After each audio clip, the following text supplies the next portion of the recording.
अगर तुम्हें ये भ्रम हो कि एकांत में आसन लगाकर ध्यान लगाने से भगवान की प्राप्ति हो जाती, तो बगुला बहुत एकांत में जल में खड़ा होकर एक टांग केवल ध्यान लगाता है, लेकिन मछली का, भगवान का नहीं, तो उसका उद्धार हो गया क्या?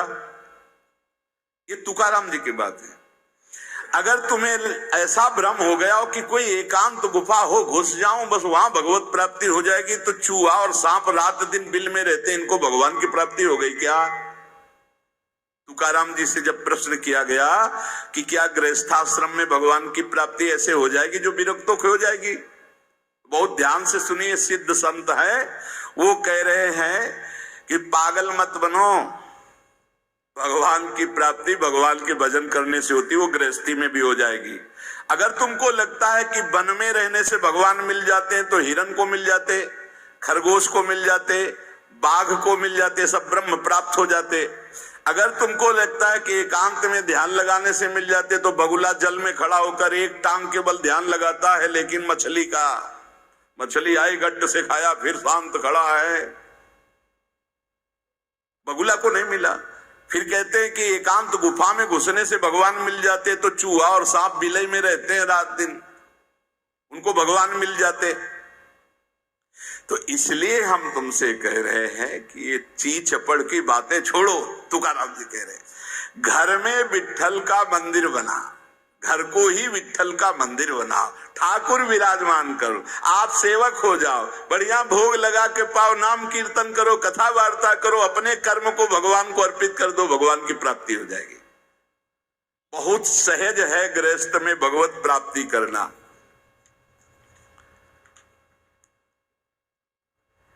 हम तुमसे पूछते हैं, जो लोग सोचते हैं अन्न नहीं खाएंगे तो भगवान की प्राप्ति हो जाएगी, तो कितने ऐसे जीव हैं हमारी प्रकृति में? तुकाराम जी कह रहे हैं ये बड़े महापुरुष हैं, किसी के कहो सांप खाता अन्न, करे क्या धान बकभी, कपट भरा भीतर भरा उदर मल से, करे चूहा भी एकांत गदहा भी बभूत रमावे, तुका जल नक्राले काग ही नहाए कहो तो। क्या अन्न न खाने से भगवान मिल जाएंगे? अगर हाँ, तो बहुत से पक्षी ऐसे हैं जो केवल फलाहार रहते हैं, बहुत से ऐसे हैं जो घास चर के रहते हैं, ना वो अन्न खाते हैं ना कुछ और, कुछ है फलाहार, कुछ है तृण चरते हैं, कुछ है पानी पी के केवल रहते हैं। भैया केवल पानी से इन सबको भगवत साक्षात्कार हो जाता है क्या? केवल पानी से रह रहे तो भगवत साक्षात्कार हो जाएगा, केवल फलाहार रहे तो उनको भगवत साक्षात्कार हो जाएगा।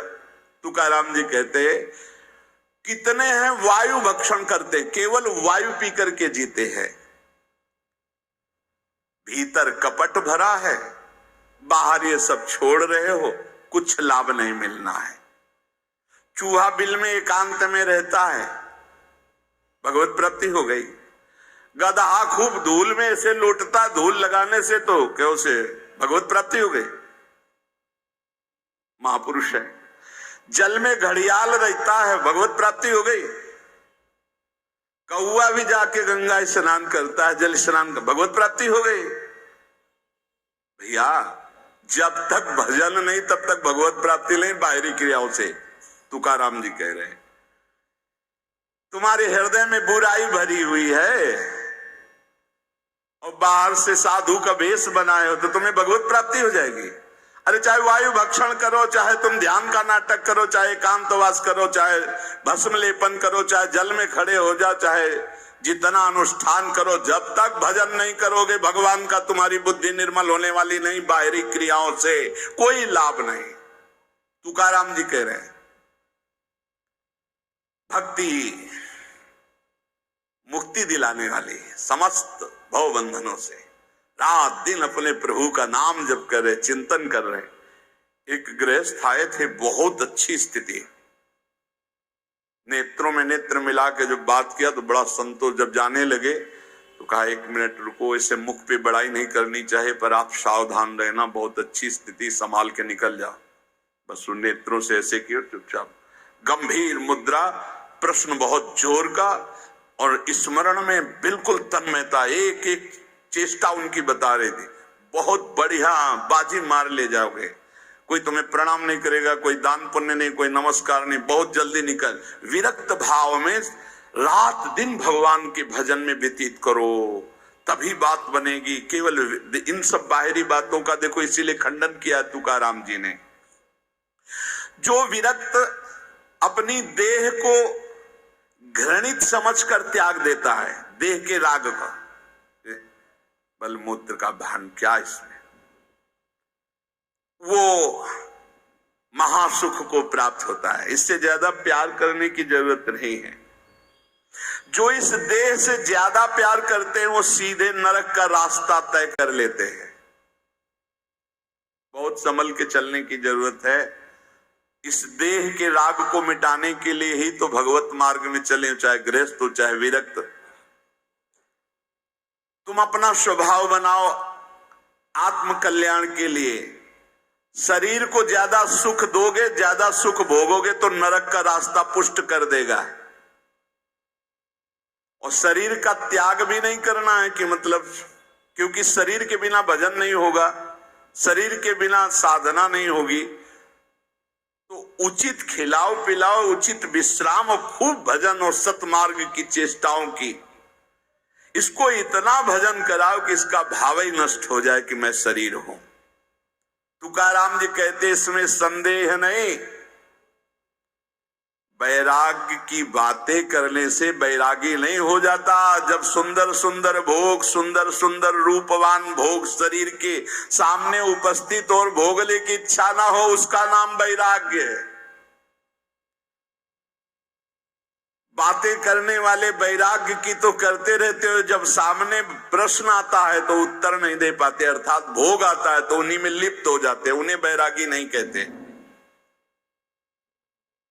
इसीलिए हम कह रहे हैं कि अपने मुख से नाम नाम नाम, निरंतर नाम जप करो। यदि मुख नहीं नाम जप रहा तो ये जिह्वा टुकड़ा है मांस का, और मुख जो है मांस का एक कुंड मात्र है। नाम जप करो, सदगुरु प्रदत्त नाम जप करो। तुका कह रहा है सदगुरु की महिमा। सदगुरु कोई मनुष्य नहीं है। चितनासी न लगे बेल काही तया न लगे मोल, वाचे सदा सर्वकाल राम कृष्ण हरि गोविंद। गुरुदेव ने जो नाम दिया है वो कोई मनुष्य नहीं, वो साक्षात राम कृष्ण हरि ही है। बंदो गुरुपद कंज कृपा सिंधु नर रूप हरि। उन्होंने चिंतन के लिए तुम्हें जो दिया है, सारा समय उस चिंतन में लगा दो। अमूल्य है तुम्हारा जीवन। हर समय राम कृष्ण हरि गोविंद नाम जिह्वा पर बना रहे। चिंतन नासी न लगे बेल सर्वकाल करावे। चिंतन के लिए कोई समय नहीं है ऐसा कि हम नहा धो के फिर चिंतन करेंगे। अगर शौचालय में ही मृत्यु हो गई तो हर समय नाम जप, हर समय नाम जप। सदा राम कृष्ण हरि गोविंद का चिंतन करो। एक सत्य सार यही है, ना फलाहार रहने से, ना जल पीने से, ना वायु भक्षण से, ना इन सब बाहरी बातों से भगवत प्राप्ति नहीं होती। भगवत प्राप्ति होती सदैव भगवत चिंतन करने से, नाम चिंतन करने से। भगवान नाम कीर्तन भगवान की प्रसन्नता के लिए, भगवत कथा भगवत प्रसन्नता के लिए। तुकाराम जी कहते हैं गीता है, श्रीमद् भागवत है, भगवान की प्राप्ति के लिए चर्चा हो रही। जो भगवत प्रसाद रूप मिल जाता है उससे जीवन यापन का, जब तक जीवन है हमें हर समय भगवान नाम जप, भगवत कथा, भगवत भक्तों का संग, यही करना है। प्रभु के नाम की महिमा प्रभु ही समझ सकते हैं, दूसरा कोई नहीं समझ सकता। या प्रभु समझा दे पुरुषोत्तम तो समझ पावे। कर्म के फेर में पड़ा हुआ जीव अगर अट्टहास करके नाम पुकारने लगे तो कर्म बंधन नष्ट हो जाए। राधा राधा राधा जोर से चीख चीख कर, तो बोले कर्म बंधन विध्वंस होते हैं। जितने के कानों में नाम पड़ेगा सबका मंगल होता चला जाएगा। तुकाराम जी कहते जो मैं कह रहा हूं उसे सुनो। मैंने इसलिए कहा कि आप नाम को और कथा को बेचो मत, क्योंकि ये रहस्य की बात है, इससे श्री कृष्ण अधीन हो जाते हैं। विठोबा का नाम, विठोबा की कथा विठोबा को अधीन कर लेती है। महापुरुषों के वचन समझने हैं। जैसे सत स्त्री के अधीन उसका पति हो जाता, चितनासी न लगे बेल काहीं तया न लगे मोल, वाचे सदा सर्वकाल राम कृष्ण हरि गोविंद। गुरुदेव ने जो नाम दिया है वो आर यही है, ना फलाहार रहने से, ना जल पीने से, ना वायु भक्षण से, ना इन सब बाहरी बातों से भगवत प्राप्ति नहीं होती। भगवत प्राप्ति होती सदैव भगवत चिंतन करने से, नाम चिंतन करने से। भगवान नाम कीर्तन भगवान की प्रसन्नता के लिए, भगवत कथा भगवत प्रसन्नता के लिए। तुकाराम जी कहते हैं गीता है, श्रीमद् भागवत है, ये भगवान की प्राप्ति के लिए चर्चा हो रही।